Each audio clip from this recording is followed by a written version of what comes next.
Hello friend, this side सी अतनु सेनगुप्ता। अगर आप खुद का कंपनी इनकॉर्पोरेट करवाना चाहते हैं तो this is the right time to incorporate. तो बेनिफिट्स क्या क्या है अगर इस समय आप इनकॉर्पोरेट करवाते हैं खुद का कंपनी? तो पहला बात करते हैं पहला बेनिफिट के बारे में।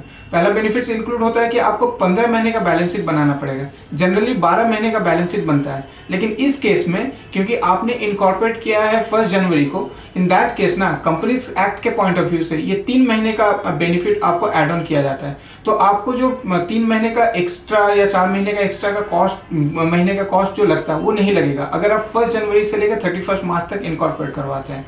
साथ ही साथ बात करते हैं एजीएम के पॉइंट ऑफ व्यू से। एजीएम क्या है? एनुअल जनरल मीटिंग, जिसका कंप्लायंस के पॉइंट ऑफ व्यू से ना 30 सितंबर is the last date to comply with that. लेकिन first year of the companies के केस में ना ये 30 दिसंबर तक होता है without the approval of ROC.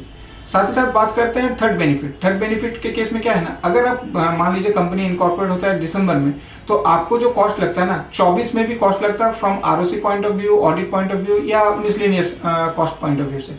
लेकिन इस पीरियड पर अगर आप इनकॉर्पोरेट करवाते हो ना तो बेनिफिट क्या रहता है ना, डायरेक्टली आपको 25 में आरओसी या ऑडिट फीस का कंप्लायंस पॉइंट ऑफ व्यू से फीस बेयर करना पड़ेगा। तो 1 साल का बेनिफिट हुआ ना आपको।